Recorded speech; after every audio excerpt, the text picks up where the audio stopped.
আজকে আমরা এই ভিডিওতে দেখব কিভাবে এবিসি আইডি কার্ড বানাবেন এবং এবিসি আইডি কার্ডটা কি প্রয়োজনে ব্যবহার করতে হবে।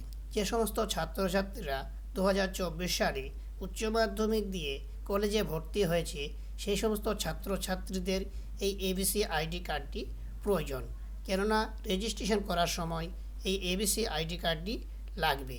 তা চলো বন্ধুরা, আমরা সর্বপ্রথম চলে এসেছি ডিজিলকার। এই ডিজিলকার ওয়েবসাইটে আসার পর আপনারা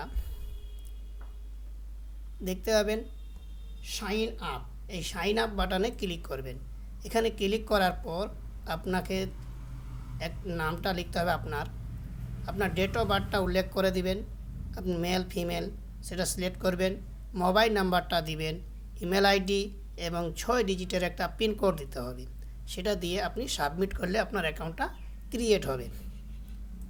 এটা পূরণ করার পর সাবমিট করবেন। সাবমিট বাটনে ক্লিক করার পর আপনার অ্যাকাউন্টটা ক্রিয়েট হয়ে যাবে।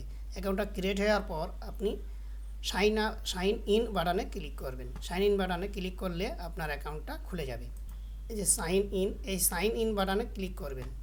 এখানে ক্লিক করলে sign in to your account, আপনি অ্যাকাউন্টটা কীভাবে ওপেন করতে চান, mobile number, user name, Aadhaar number, আপনি তিনটির মধ্যে যে কোনো একটা চয়েস করে নেবেন। আমি আধার নাম্বারটা চয়েস করে নিলাম।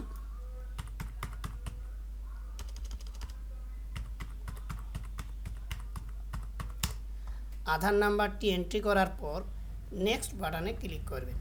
নেক্সট বাটনে ক্লিক করার পর আপনার আধার কার্ডের সঙ্গে যে মোবাইল নাম্বারটি যুক্ত আছে সেই নম্বরে আপনার এখানে একটা ওটিপি ঢুকবে।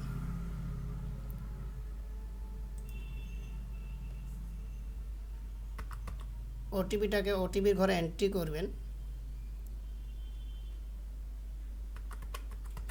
ওটিপি ঘরে এন্ট্রি করার পর আপনি এখানে সাবমিট বাটনে ক্লিক করবেন। সাবমিট বাটনে ক্লিক করার পর 5 থেকে 10 সেকেন্ড টাইম লাগবে আপনার অ্যাকাউন্টটা লগ ইন হতে। ভেরিফাই সিকিউরিটি পিন, এই সিকিউরিটি আপনি যে সাইন আপ করার সময় যে সিকিউরিটি পিনটি দিয়েছিলেন 6 সংখ্যার, সেই পিনটি এখানে এন্ট্রি করবেন। এন্ট্রি করার পর সাবমিট বাটনে ক্লিক করবেন। যদি সিকিউরিটি পিনটি কারো না মনে থাকে তাহলে ফরগেট সিকিউরিটি পিন আছে, এখানে গিয়েও আপনি আপনার পিন কোডটি বানিয়ে নিতে পারবেন। তা আমি আপনার মনে আছে তার জন্য আমি ফরগেট অপশানটা দেখালাম না, এটার জন্য একটা আলাদা ভিডিও বানাবো। সাবমিট বাটনে ক্লিক করলাম।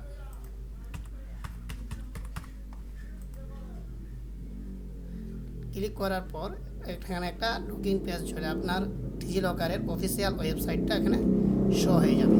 তা আমরা যেহেতু আজকে এই ভিডিওর মাধ্যমে এবিসি আইডি দেখব, তার জন্য আমরা সার্চ ডকুমেন্টসে চলে যাবেন। সার্চ ডকুমেন্টসে যাওয়ার পর এখানে লিখবেন এবিসি আইডি। এটা লেখার পর সার্চ ক্লিক করবেন। সার্চে ক্লিক করার পর আপনি দেখতে পাবেন একাডেমিক ব্যাংক অফ ক্রেডিটস, এখানে আপনি ক্লিক করবেন। এখানে ক্লিক করার পর দেখতে পাবেন আপার আইডি বলে লেখা আছে, এই আপার আইডির ওপরে ক্লিক করবেন।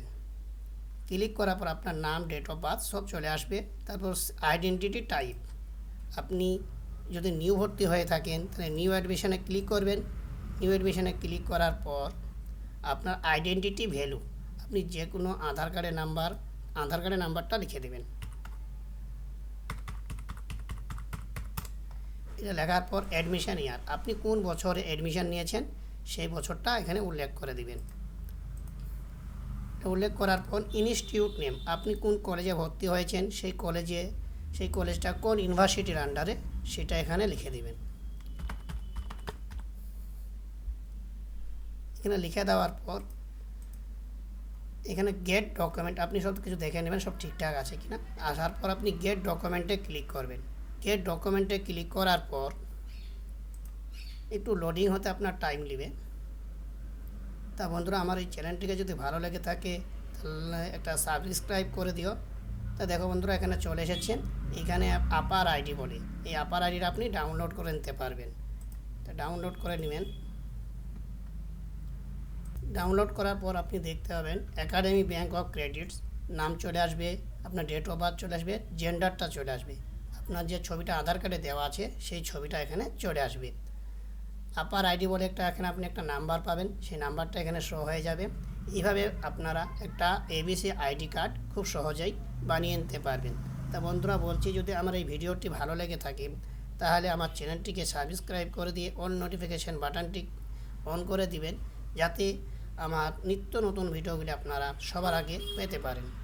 তা এই বলে আজকে আমার এই ভিডিওটি শেষ করলাম।